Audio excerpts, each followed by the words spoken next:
ಶ್ರೀಮಂತಿಕೆ ಬಂದಾಗ ನಾವು ಬಡತನದಿಂದ ಬಂದಿದ್ದೀರೋ ರೂಟ್ ಮರ್ತು ಬಿಡ್ತೀವಿ. ಆದರೆ ರಾಜ್ಕುಮಾರ್ ಯಾವಾಗಲೂ ಹಂಗೆ ಮರ್ತಿರ್ಲಿಲ್ಲ. ನಿಮಗೆ ಚಾಪೆ ಮೇಲೆ ಮಲ್ಕೊಂಡ್ರೆ ನಿದ್ದೆ ಬರೋದಪ್ಪ, ಈ ಹಾಸಿಗೆ ಗೀಸಿಗೆ ಎಲ್ಲ ಅಲ್ಲ ಅಂತಂದ್ರೆ ಅದು ಅವ್ರಿಗೆ ಆ ಗಾಜನೂರು ಅವ್ರಿಗೆ ನಿಜವಾದ ನೆಮ್ಮದಿ ಸಿಗ್ತಾ ಇದ್ದಿದೆ. ಗಾಜನೂರಿಗೆ ಹೋಗಿ ಅಲ್ಲಿ ಆ ಮನೆಯಲ್ಲಿ ಓಡಾಡಿದ್ರೆ ಅವ್ರಿಗೆ ನಿಜವಾದ ನೆಮ್ಮದಿ ಸಿಗ್ತಾ ಇದೆ. ಗೋಧಿ ಹಲ್ವಾ ಬಹಳ ಇಷ್ಟ. ಅವರಮ್ಮ ಬಹಳ ಕಷ್ಟಪಟ್ಟು ಗೋಧಿ ಹಲ್ವಾ ಮಾಡೋದು ಆ ಕಾಲಕ್ಕೆ ಸ್ವಲ್ಪ ಕಾಸ್ಟ್ಲಿ ಐಟಮ್. ನೀನು ಹಾಡು ತುಂಬ ಚೆನ್ನಾಗಿ ಹೇಳ್ತೀಯ ಅಂತ, ನೀನು ಒಳ್ಳೆ ಕಲಾವಿದ ಅಂತ ಅವ್ರ ತಂದೆ ಯಾವತ್ತೂ ಹೇಳಲಿಲ್ಲ. ನೀವು ಒಳ್ಳೆ ಗಾಯಕ ಆಗ್ತೀಯಪ್ಪ ಮುಂದೆ ಅಂತ ಹೇಳೋರಂತೆ. ಸೊ ಇವರೊಬ್ರು ಹಾಡು ಬಲ್ಲರು ಅನ್ನೋದು ಯಾರು ಗೊತ್ತಿರಲಿಲ್ಲ, ಯಾರು ತಿಳ್ಕೊಳ್ಳೋ ಪ್ರಯತ್ನ ಪಟ್ಟಿರಲಿಲ್ಲ. ಸೊ ಜಿ ಕೆ ವೆಂಕಟೇಶ್ ಮಾತ್ರ ಗೊತ್ತಿತ್ತು ಇವ್ರು ಹಾಡ್ತಾರೆ ಅಂತ ಹೇಳಿ. ಹಾಗಾಗಿ ಅವ್ರು ಮುಂದೆ ಗಾಯಕರಾಗಿ ತಗೊಂಡು ಅವರು ತಮ್ಮ 18ನೇ ವಯಸ್ಸಿನಲ್ಲೇ ಪೂರ್ಣ ಪ್ರಮಾಣದ ಸಂಗೀತ ಕಚೇರಿ ಕೊಟ್ಟಿದ್ದಾರೆ. ಶ್ರೇಷ್ಠ ನಟ ರಾಷ್ಟ್ರ ಪ್ರಶಸ್ತಿ ಕೂಡ ಬಂದಿದ್ದು, ರಾಷ್ಟ್ರ ಪ್ರಶಸ್ತಿ ಶ್ರೇಷ್ಠ ಗಾಯಕ ಅಂತ ಕೊಟ್ಟಿದ್ದಾರೆ. ಇದನ್ನು ತಗೋಬೇಡಿ ಅಂತ ಯಾರೋ ಹಂಗೆ ಅವ್ರಿಗೆ ಬಹಳ ಆಸೆ ಇತ್ತು. ಭಕ್ತ ಅಂಬರೀಷನ್ ಸಿನಿಮಾ ಮಾಡಬೇಕು ಅನ್ನೋದು ರಾಜ್ಕುಮಾರಿಗೆ ಬಹಳ ದೊಡ್ಡ ಆಸೆ. ನಮ್ಮ digital partners Shakti silk route, unity building, JC ರಸ್ತೆ, ಬೆಂಗಳೂರು. ಮನೆಯಲ್ಲಿ ಕುಳಿತು ಬ್ರಾಹ್ಮಣ ವಧುವರ ಮಿಶ್ರಣಿ ಮಾಡಲು ಒಂದು ಸುವರ್ಣಾವಕಾಶ. ಸಂಪರ್ಕಿಸಿ ಅನುರಾಗ ಮ್ಯಾಟ್ರಿಮೋನಿ. ಜಗತ್ತನ್ನು ನೋಡೋಣ ಬನ್ನಿ, ನಮ್ಮೊಂದಿಗೆ ನಡೆಸಿ ಧಾರ್ಮಿಕ ಯಾತ್ರೆ. ಸರ್, ಅವ್ರ ಮನೆ ಫೋಟೋ ನಾನು ಅದೊಂದು ಕ್ಯೂರಿಯಾಸಿಟಿ ಇದೆ ನನಗೆ. ಯಾಕಂದ್ರೆ ಪುನೀತ್ ರಾಜ್ಕುಮಾರ್ ಡಾಕ್ಯುಮೆಂಟರಿ ನೋಡಿದೀವಿ, ಕೆಲವೊಂದು ಸೀನ್ಗಳಲ್ಲೂ ನೋಡಿದೀವಿ, ವಿಡಿಯೋಗಳಲ್ಲಿ ನೋಡಿದೀವಿ. ಪುಟ್ಟ ಮನೆ, ಅದು ಈಗಲೂ ಕೂಡ ಹಾಗೆ ಇದೆ. ಅಂದ್ರೆ ಆ ಒರಿಜಿನಾಲಿಟಿ ಹಾಗೆ ಉಳಿಸ್ಕೊಂಡು ಹೋಗ್ಬೇಕು ಅಂತನಾ? ಯಾಕಂದ್ರೆ ಡಾಕ್ಟರ್ ರಾಜ್ಕುಮಾರ್ ಅಂತ ದೊಡ್ಡ ಬಂಗ್ಲೆಯಲ್ಲಿ ಇದ್ದವರು, ಅದೇ ತನ್ನ ಮನೆ ಆ ಒಂದು ಮೂಲ ಯಾವ ರೀತಿ ಇದೆ. ಯಾಕಂದ್ರೆ ಡಾಕ್ಯುಮೆಂಟ್ರಿ ಸೇಮ್ ಹಾಗೆ ಇದೆ. ಪುನೀತ್ ರಾಜ್ಕುಮಾರ್ ಹೇಳಿದ್ದು, ಇದು ನನ್ನ ತಂದೆ ಹುಟ್ಟಿ ಬೆಳೆದಂತ ಆಡದಂತ ಮನೆ ಅಂತ. ಅಲ್ಲಿ ಆ ಮನೆ ಬಗ್ಗೆ, ಸುತ್ತಮುತ್ತಲಿನ ವಾತಾವರಣದ ಬಗ್ಗೆ, ಯಾಕಂದ್ರೆ ಅವ್ರು ಕಾಡಿನ ಮಧ್ಯೆನೇ ಬೆಳೆದವರು ರಾಜ್ಕುಮಾರ್ ಅವರು. ಇದ್ರ ಬಗ್ಗೆ ಹೇಳ್ತಿದ್ರು.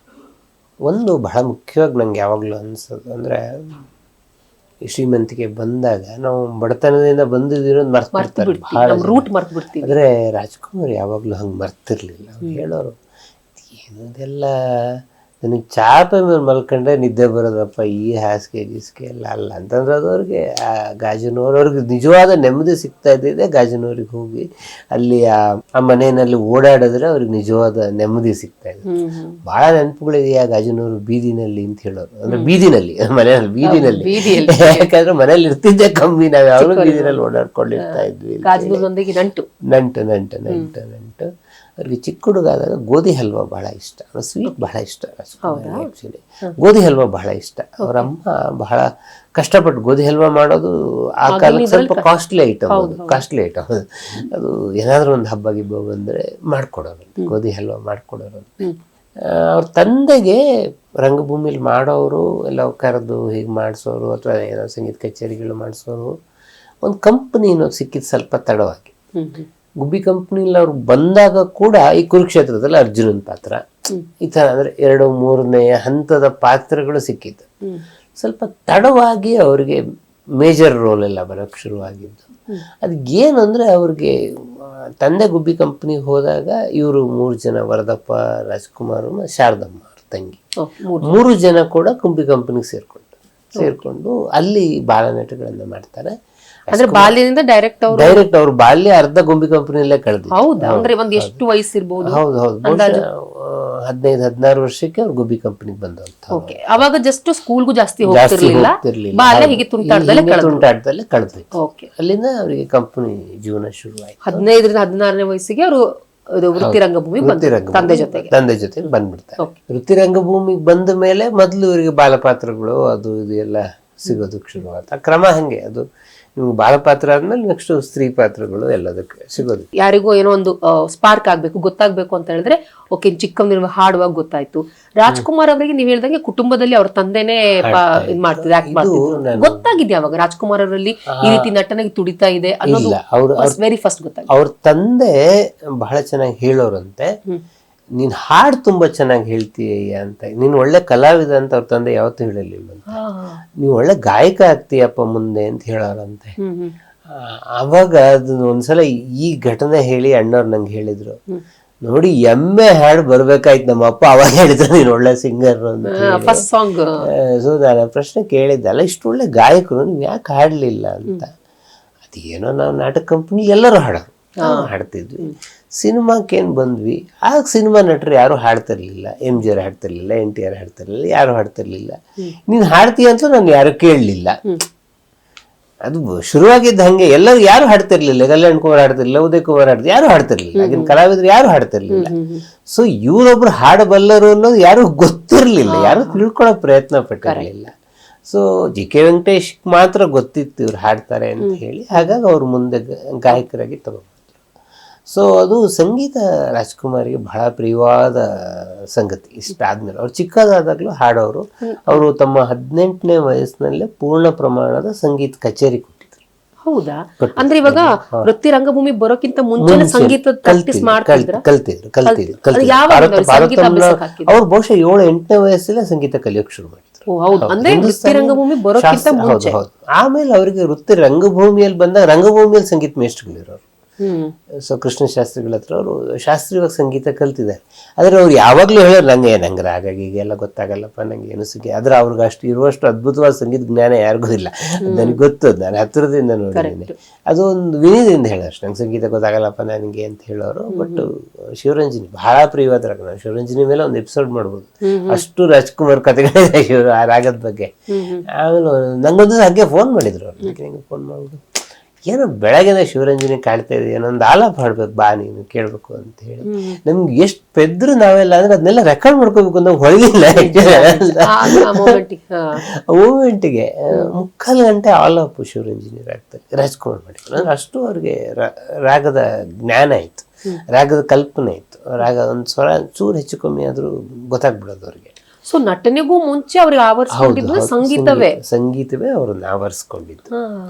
ಆಮೇಲೆ ನಟನೆ ಮೊದಲಲ್ಲ, ಆಮೇಲೆ ಅವರು ನಟನೆ ಬಂದಿದ್ದು.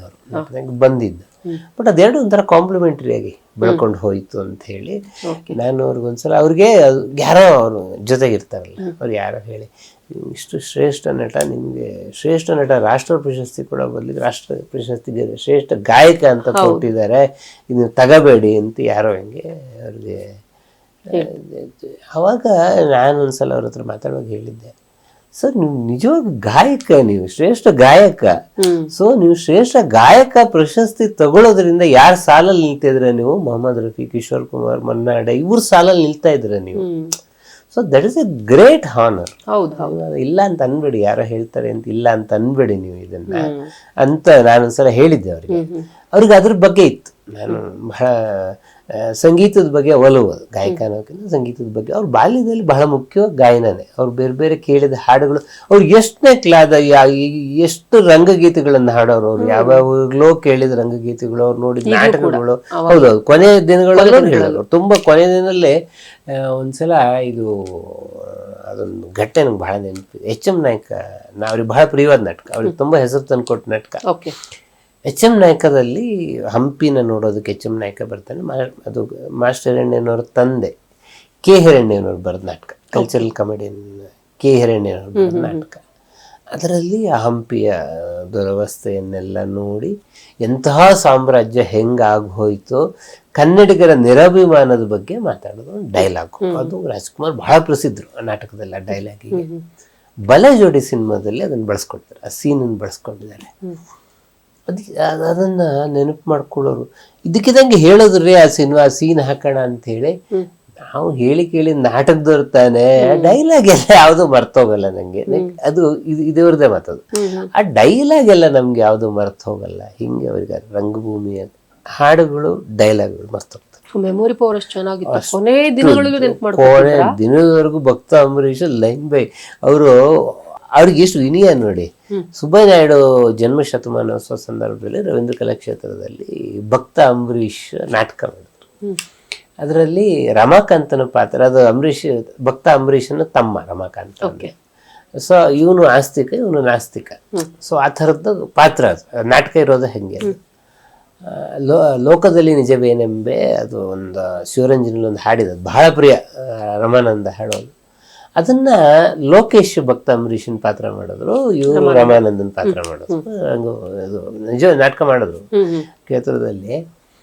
ಶ್ರೀಧರ್ ಮೂರ್ತಿಗಳೇ ಮಧ್ಯೆ ಡೈಲಾಗ್ ತಪ್ಪೋಗ್ಬಿಡೋದು. ವರ್ಷ ಆಯ್ತು ನೋಡಿ, ನಮಗೂ ವಯಸ್ಸಾಗಿತ್ತು.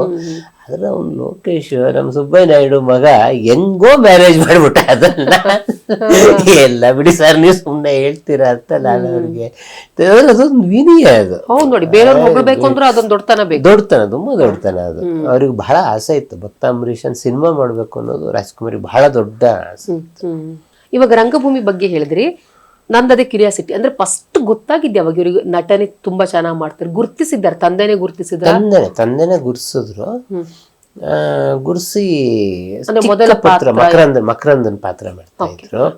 ಆಮೇಲೆ ಭಕ್ತ ಧ್ರುವನ್ ಪಾತ್ರ ಮಾಡಕ್ ಶುರು ಮಾಡಿದ್ರು, ಬಾಲದ ಪಾತ್ರಗಳನ್ನ ಮಾಡಕ್ ಶುರು ಮಾಡಿದ್ರು. ಆಮೇಲೆ ಸ್ತ್ರೀ ಪಾತ್ರಗಳನ್ನ ಮಾಡಕ್ ಶುರು. ಅದು ರಂಗಭೂಮಿಯ ಕ್ರಮ ಹಂಗೆ. ಮೊದಲು ಬಾಲಕ ಒಂದ್ 14-15 ವರ್ಷ ಆದ್ಮೇಲೆ ಸ್ತ್ರೀ ಪಾತ್ರಗಳನ್ನ ಕೊಡಕ್ ಶುರು ಮಾಡ್ತಾರೆ. ಒಂದ್ 20 ವರ್ಷ ಆದ್ಮೇಲೆ ಪ್ರಧಾನ ಪಾತ್ರಗಳಿಗೆ ಬರ್ತಾರೆ. ಒಂದ್ 35-40 ಬಂದ್ಮೇಲೆ ಕಂಸ ಎಲ್ಲ. ಇದು ರಂಗಭೂಮಿಯ ವೃತ್ತಿ ರಂಗಭೂಮಿಯ ಕ್ರಮ. ಇವರು 2-3 ರಂಗಭೂಮಿ ಬಗ್ಗೆ ಬಹಳ ನೆನಪಿದೆ. ಒಂದು, ಈ ಗುಬ್ಬಿ ಕಂಪನಿನಲ್ಲಿ ಎಲ್ಲ ಕಲಾವಿದರು ಒಟ್ಟಿಗೆ ತಿಂಡಿ ತಿನ್ಬೇಕು ಬೆಳಿಗ್ಗೆ, ಕ್ರಮ ಅದು.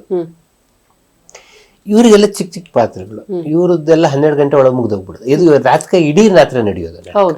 6 ಗಂಟೆಗೆ ಶುರು ಮಾಡಿದ್ರೆ ಬೆಳಗ್ಗೆ 6 ಗಂಟೆವರೆಗೆ. ಇವ್ರದ್ದೆಲ್ಲ ಒಂದು 10-12 ಗಂಟೆಗೆ ಮುಗಿದೋಗ್ಬಿಡೋದು. ಚಿಕ್ಕ ಬಾಲ ನಟರದ್ದು ಚಿಕ್ಕ ಪಾತ್ರಗಳು ಅವು ಮಲ್ಕೊಂಡ್ಬಿಡೋರು. ಇವ್ರು ಮತ್ತೇನು ಕರೆಯೋದು ಇರ್ತಾರೆ. ಬಟ್ ಈ ದೊಡ್ಡ ಕಲಾವಿದರು ಬೆಳಗ್ಗೆ 6 ಗಂಟೆವರೆಗೂ ಪಾತ್ರ ಮಾಡಿರ್ತಿದ್ರು. ಅವ್ರು 6 ಗಂಟೆ ಮೇಲೆ ಮಲ್ಕೊಂಡಿರೋರು. ಅವ್ರು 10:30-11 ಗಂಟೆಗೆ ಹೇಳೋರು. ಅವ್ರು ಎದ್ದು ಬರೋರ್ಗು ಈ ಮಕ್ಳಿಗೂ ತಿಂಡಿ ಕೊಡ್ತಿರ್ಲಿಲ್ಲ. ಇವರು ಪಾಪ ಅಲ್ಲಿ ಹೋಗ್ಬಿಟ್ಟು ತಿಂಡಿ ರೆಡಿ ಆಗಿದೆ ನೋಡ್ತಾ ನಿಂತ್ಕೊಳ್ಳೋದು ಅಡಿಗೆ ಮನೆಯಲ್ಲಿ. ಚಿಕ್ಕ ಮಕ್ಕಳು ತಿನ್ನಂಗಿಲ್ಲ. ಹೇಳ್ತೀನಿ ಶ್ರೀಧರಮೂರ್ತಿಗಳೇ, ನಂಗೆ ಅನ್ನದ ಬೆಲೆ ಗೊತ್ತಾಗಿತ್ತು ಅವತ್ತು. ಅದಕ್ಕೆ ನಾನು ಅನ್ನದಾತರು ಅನ್ನೋ ಪದನ ಬಳಸೋದು. ಎಷ್ಟು ದೊಡ್ಡ ಗುಣ ನೋಡಿ ಅದನ್ನ.